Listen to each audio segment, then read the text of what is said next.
Welcome to the Consulting Kingdom, the ultimate podcast for business consultants who are ready to master their craft and make a meaningful impact as a kingdom business.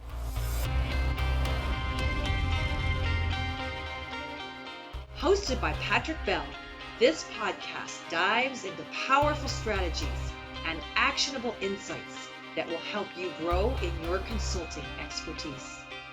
Through expert interviews, the Consulting Kingdom pulls from our guests their advice and equips you with the tools and knowledge and heart direction necessary to drive extraordinary results for your clients and your business. Be sure to subscribe to the podcast and follow us on social media for exclusive content and updates. Now, get ready to unlock your consulting potential with the Consulting Kingdom. Hey everyone, it's Patrick Bell. We are here at the Consulting Kingdom. I'm here today with Don Gleason of Don Gleason Consulting. Don, welcome to the podcast. Hey, great to see you, Pat. I'm glad to be here. Yeah, tell us a little bit about yourself, what you do, how you're involved, a little bit of your journey. I could do it in about a minute because I do it pretty regularly. But, I was 23 and I started a travel agency. I was working with high school kids through Young Life and a lot of things. And I realized there wasn't a travel agency within 100 miles of where I lived in Mississippi. By the time I was 28, I had five.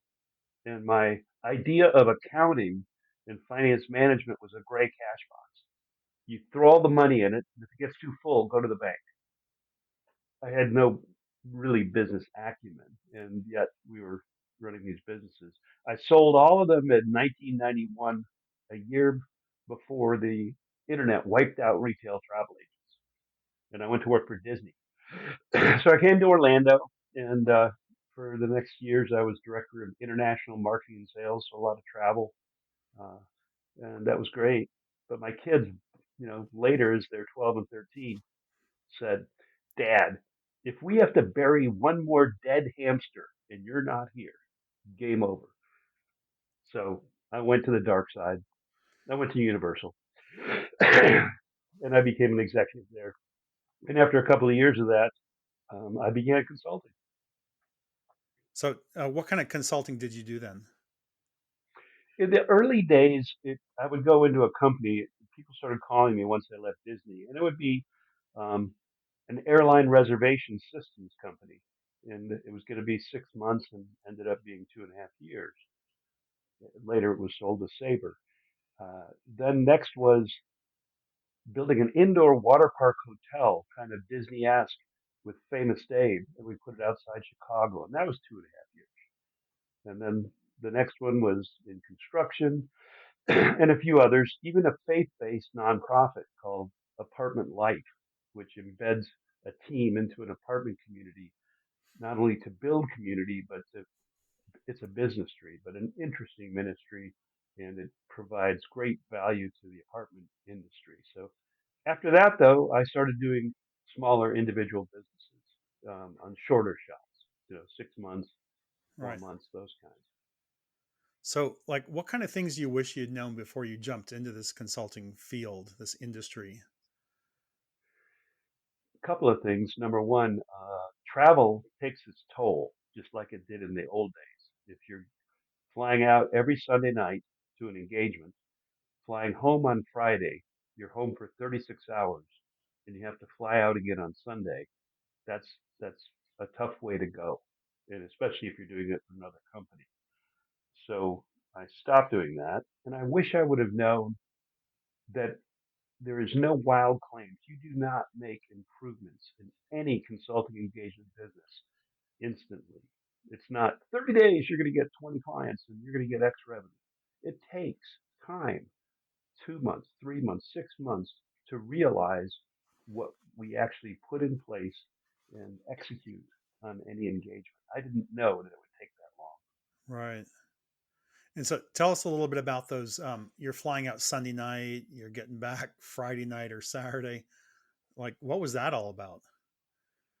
Well, I worked for a large company, that had about 160 consultants. They would bill me at 4.95 an hour, and I would go into a small business and have to give them an invoice of $20,000 for the week from my time and expenses. And I knew their finances. I knew it would be tough, but the promise was we'll improve your business. And if we're not here, you might have to close your doors. Well, and the company was more concerned about billable hours than they were about the client. So I did it for 4 years, but after that, I said I'll never be a taxi driver again, charged by the hour, and I'm never going to do that for small business. Wow. So, um, what advice then would you give someone they want to get into consulting? They're thinking, yeah, whatever. They've been downsized out of their job. They've they're just coming up through the ranks. They look at it as an attractive field. What advice would you give to someone who feels called to enter into the field of consulting then? I'd be really careful about getting the called into what I call the siren song of certain firms. I can think of some that are national that will offer you a franchise for $80,000 and a methodology and teach you. I would really tell somebody the best thing you can do is actually find a consulting group, most likely individual, and work with somebody who's doing it before you just step out on your own. Partner with someone, even if it's just one other consultant who's been around the block, because that will save you so much time and heartache about making mistakes or things, and it'll keep you in an engagement longer. So, partnering or pairing up with somebody who's in the industry is a good thing.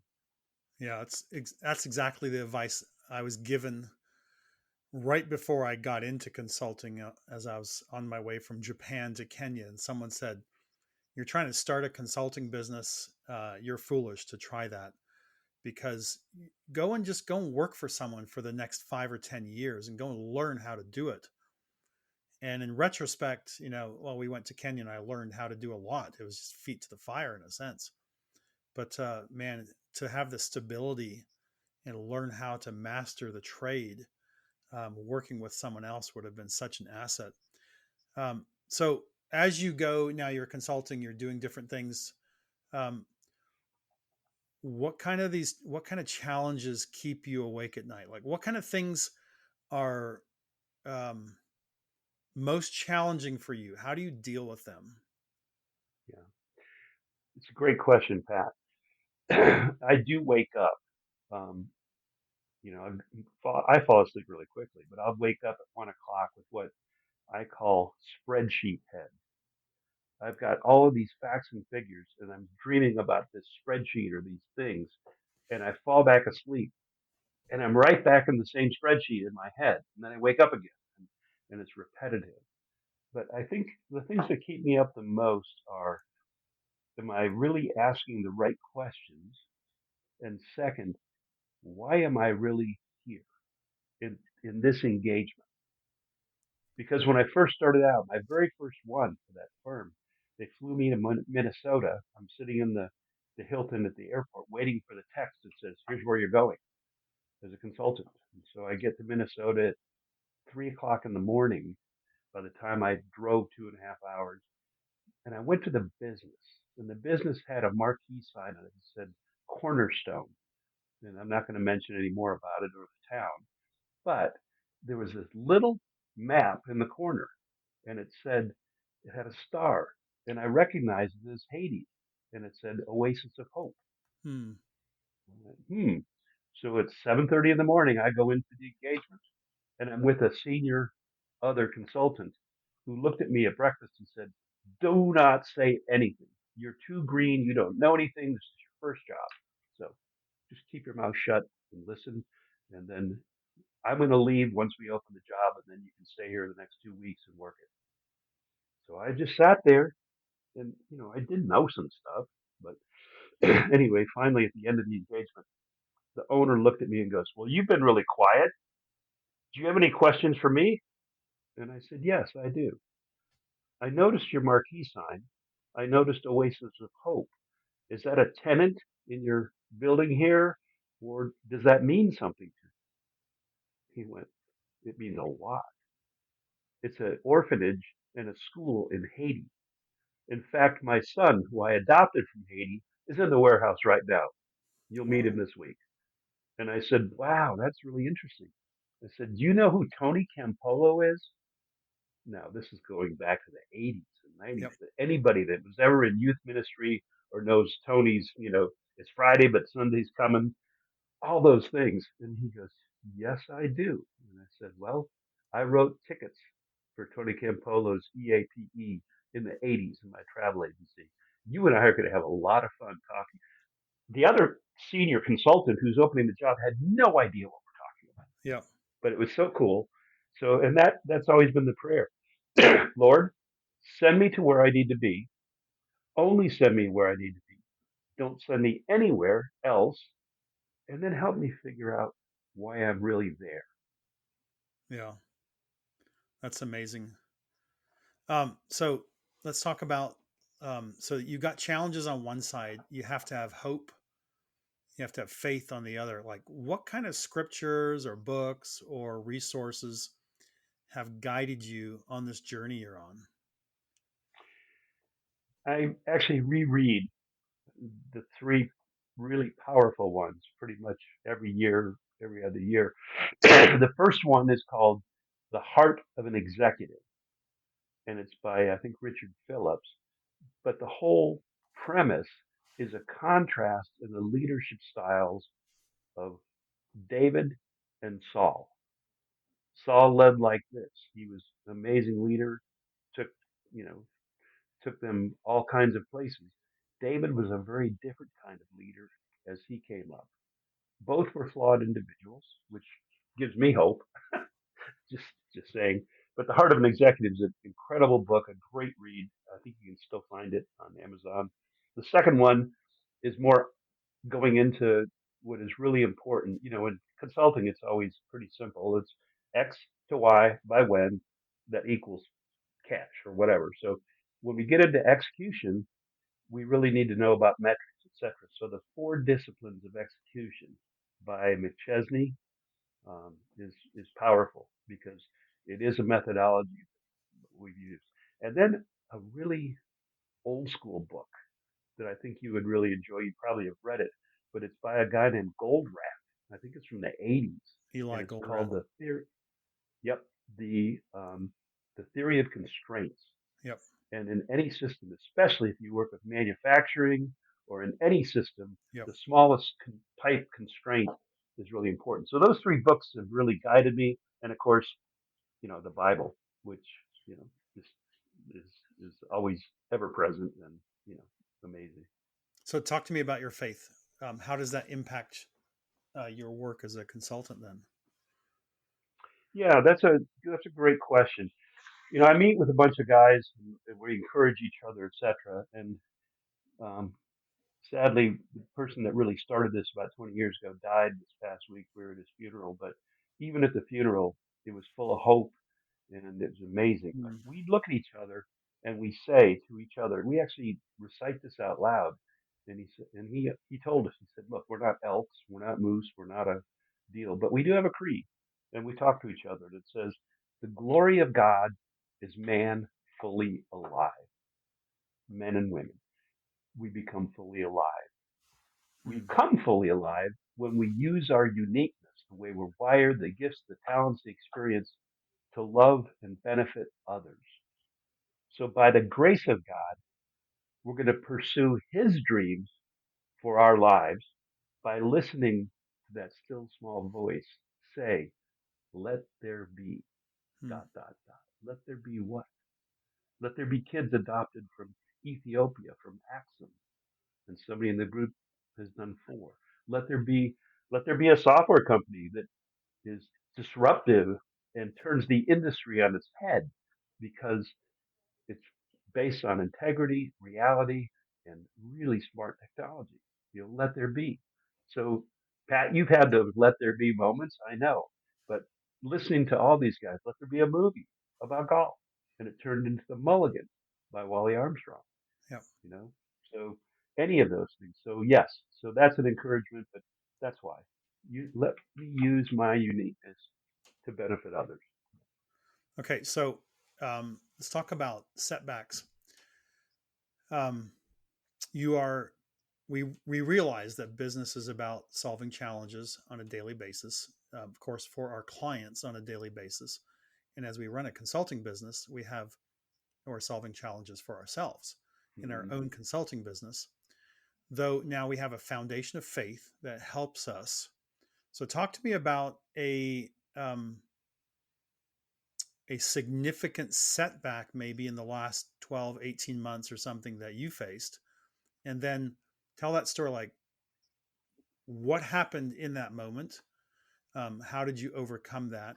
How did your wisdom or experience or faith help you overcome a major setback, perhaps last year or two, Yeah, somewhere in there?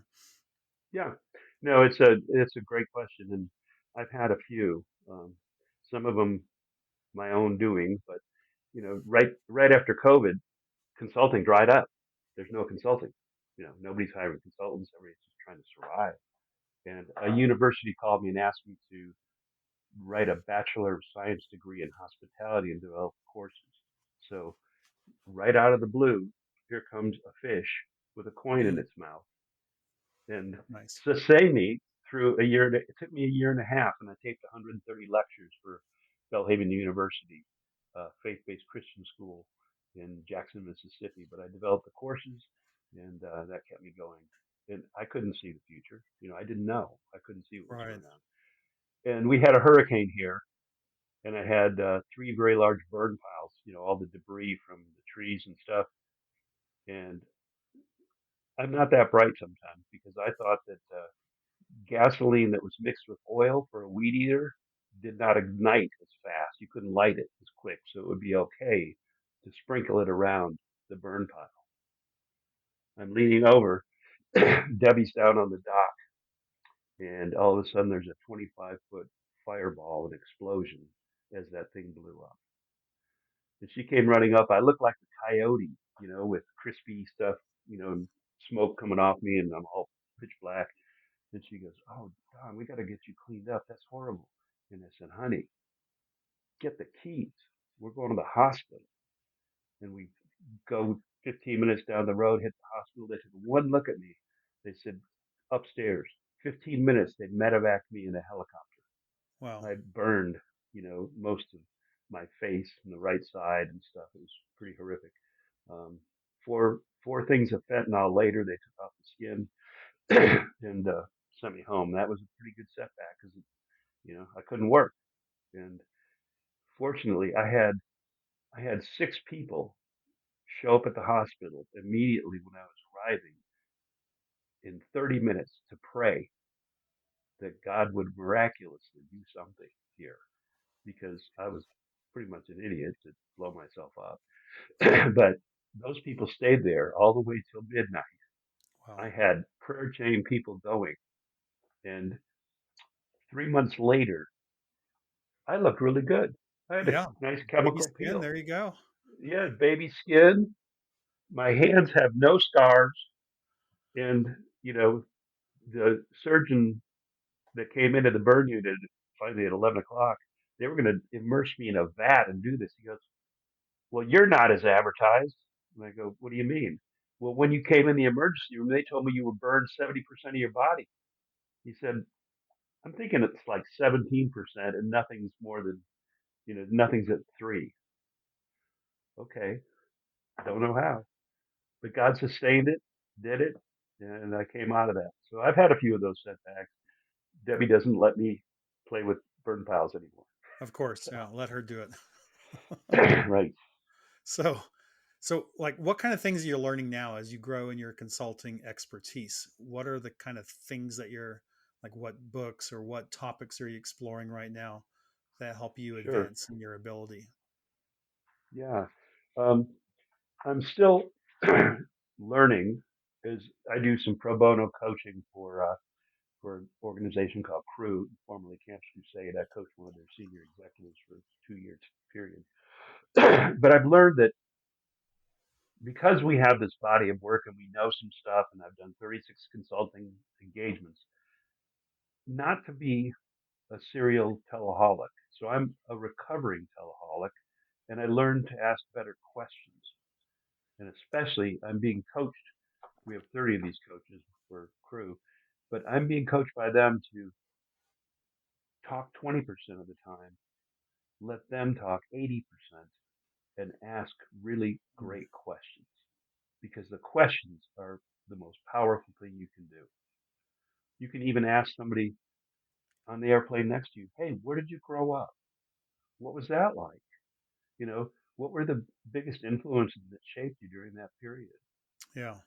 If the questions are just powerful. So I'm still learning that. And I did buy the book, um, The Ruthless Elimination of Hurry. Yep. And I did know that I had a problem when I got the audio book. And I went to do it and I listened to it at 4 times the speed. Okay, so I still need to, you know, be more purposeful. And with all the things I've learned with my group, there's this interesting idea of the waterfall of grace. And it's grace based. It doesn't mean no performance, but it does mean that if we're on a performance mindset, it's always about what we do or who can do for us, our agenda, our timing. Mm.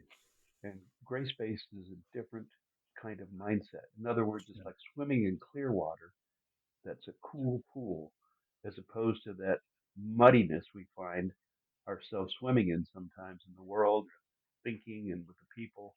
Um, Stay closer to the clear water and the one who gives it to us. So that's kind of where I'm noodling today. Wow, that's so good. Okay, so let's talk tools. Tools, strategy. What kind of tips, suggestions would you give to our audience about tools, about strategy that could help them become a better consultant? That's a really good question because strategy is really important. You know, we know where we are, we know where we want to go, we do that. And there are plenty of people probably on bar stools all over the world who have lots of strategies and ideas and things, etc. Um, Execution is critical, and execution has to be paired with the right strategy. But the interesting thing is, Harvard Business Review says that only 8% of executives, senior executives, and business owners can do both. They're Hmm. either got all kinds of ideas, or um, there's a commercial cleaning company that cleans ducts in hospitals and airports, and they go in midnight. But they've been $6 million every year for 4 years. So they're doing good. Their employees are well compensated. They've made good money. But his idea was, I want to grow. I want to be at 10 or 12. I want to sell this business in the next 5 years. They can't break through the ceiling because they're just great at operations and good at what they do, but they had no strategy. So we marry those two. So strategy and execution are critical. So learn both sides of the equation. And then also there's the chain. It's always sales. The acquisition of a client is tough or whatever. So be an expert in that whole sales pipeline. You know, ideal client profile and Right. messaging, etc. And then it goes into operations. No rework. You know, maybe your goal in operations is zero defect, or you know, no cabinets that come out ugly, whatever it is. And then last of all, finance. You know, I talk to a small business owner and I say, did you audit the last 5 jobs you did? You bid it, you did it, you ran it, you planned on it being 18%. It came out at 6. So I think one of the biggest things to develop is curiosity. You take a page out of Ted Lasso for those of you that are listening to this that ever watched that series. He said, be curious, not judgmental. So I'd never go in if the person in sales isn't operating. I'm just curious. Where are you stuck? Is it at the start of the funnel? Is it the close? Your operations guy. I'm just curious. I wonder why we can only make 2.5 kitchen cabinet sets per week. Well, it's because the paint room is backed up. Okay, well, let's close the pipe. Finance, same thing. I wonder why your margin's at 4. Because industry standards NAICS data tells you it should be at 10 or 12. So there's something's going on. So developing curiosity and not judgment is a superpower. Yeah, good. And then learning to ask the right questions. Obviously, Exactly. what we're trying to create, what we have created at Kingdom Growth Engine, is the ability for consultants to ask well over 1,000 questions at the right moment to get the result you're looking for. So Yeah. And that's a really great point because using a tool like Kingdom Growth Engine is a game changer. It has been for me because when I used to go into those appointments and fly around the country and do that, it would take me, sometimes I'd be up for 8 hours into 3 in the morning to write the report, do the deal, demonstrate to the client the value, and prove it. And they had to initial it and sign every page. Using the really smart science that we have, using a Kingdom Growth Engine simulation and demonstration, I can do in, I don't tell the clients this, but I could probably do in 30 minutes what used to take me a week. And mm, it not only saves time, but it's intuitive. So the places where I am stuck in either manufacturing or what to improve or how would I do that, yeah, it has all that built into it. So yes, the technology today that's available is powerful, and what you have created. I don't know. Not only started looking at it, I said after Disney and Universal, I was going, man, I don't want to just be a user of this. I want to jump in and be part of this company. I'll do yeah. whatever I can to move it forward. And so it's been an incredible journey. The launch is amazing, and people are still, and we're still just fully here at Discovery. So I can't wait to continue to help people be able to use these powerful tools. It's a great thing about technology. It's always expanding. And I was talking to a young man in South Africa today, and talking about AI. And I said, "Do you use the AI?" And he goes, "No, I'm not really using it." I'm like, imagine your choose 10 of your smartest heroes in the business world. For example, if it's like whatever, Bill Gates, Steve Jobs, Elon Musk, whatever, and they're sitting at your boardroom in your office, and they're just sitting there twiddling their thumbs, waiting for you to ask a question to them. And you say, "No, no, no, I'll just handle it myself. It's fine." And you go out and you write your email, you come up with a strategy yourself. I said, this is what you're dealing with. You have the ability to access all this wisdom and knowledge, and you're ignoring it because you're too proud, basically, to say, "I need help." And so, in a very short time, I said, what challenges are you facing in your business? Okay, let's see what basically Chat GPT could come up with for your very unique business. How to go out after high net worth individuals in your industry. And it gave him 20 out of the box or great ideas, and then how to implement each of them. And it was just in a matter of a couple minutes. And so what I see in technology is this seismic shift where we've gone from, think about 30 years ago, everything you're pounding out is on a typewriter, and then it goes to a word processor, to a desktop computer, to a laptop. You wouldn't say 20 years ago, "Oh, I know that you know that computers are out there, but I just prefer my typewriter because I find it, I just don't need to learn more." I mean, that's just foolishness. And then the cell phone comes in, the apps we're using, the advances there. We're in the middle of this new seismic shift with AI. And, people have to, avoid that at their own peril. I think we have to learn how to use that. And obviously, it's something that we've really leaned on a lot as we've developed new softwares. Artificial intelligence, you have to be there, or else you're You- playing a catch-up game to everyone who is. that's exactly right. So, person comes to me, friend, known a long time. He used to be the world champion barefoot jumping champion. He's like Okay. 56. He's still on the lake today, barefoot skiing.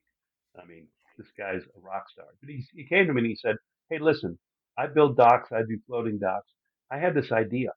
I want to take like what you would do is a little floating dock pad, and I want to fill it with solar panels. And then I want to go to a um, business development site that has, in Florida, we have a lot of retention ponds, and you have to have them to keep the groundwater from flooding everything. So you have ponds everywhere around these commercial centers. He said, so I just want to ring it with floating solar, and then I want to put it back into the grid so that it cuts their energy costs. Nice. So cool. I met a guy at a conference, a Christian guy. He's in San Diego. He told me he cracked the code on battery storage from solar. And he has basically what is an interface which moves electrical power from the solar panels into the grid at peak times and then stores it and puts it back, when it just moves it back and forth. I don't know about this technology. I didn't, Right. but they asked me about it. So I just went in to the prompt and said, if there's a 10-acre site that has solar and I need the value proposition of what it would be to reduce energy costs, to move it from peak to non-peak times, store it and go back. And I need 3 pages of data and supporting data for this project. Boom. And then I said, elaborate a little bit more on the battery storage. Elaborate on what the average kilowatt per hour is, or whatever. And by the time I was done, I had 15 pages that made me sound really, really smart. Yep. And I put it together and sent it off to a potential client. And both of them are going, "Wow, you really understand this industry." And I kind of go, "I'm learning, but Yeah. no, Yeah. the tools are there so that we can learn Exactly. and present well." Yeah. Yep. It's not about necessarily what you know. It's how fast can you access what you need to know that sets you apart these days. Because knowledge, as I've said before, expands very, very quickly, and we can't keep up. But we have to have systems whereby we can access things quickly, and that's what AI is helping us do, and that's what the internet's always been helping us do. But hey, Don, our time is up. Thank you so much. I'd like to know, where can our listeners, viewers, connect with you online? Online, easiest way to connect probably is through my LinkedIn, which is where I put all my professional things. My Facebook is always about family and family photos and pictures of my 8-year-old driving the John Deere and thinking it's Mr. Toad's Wild Ride. So I prefer LinkedIn, and it's Don Gleason in Orlando. You can find me there. Or if you just want to direct connect, go to Don at dongleasonconsulting.com. Great. Thank you, Don. Appreciate you. Blessings on your Always day. appreciate you. Thank you so much, Pat. It's always a pleasure to talk to you. Cheers. Cheers. Thank you for tuning in to this episode of the Consulting Kingdom. You've discovered valuable insights and strategies to enhance your consulting practice and to make a meaningful kingdom impact in your corner of the world. If you enjoyed today's episode, please subscribe, rate, and review the podcast on your favorite platform. Your feedback helps us to reach more consultants like you. To experience the Kingdom Growth Engine software firsthand and to stay connected, follow us on social media and visit our website at kingdomgrowthengine.com. Until next time, continue practicing your consulting skills, offer your assistance generously, bring value wherever you go, and serve with the heart of a king. Cheers!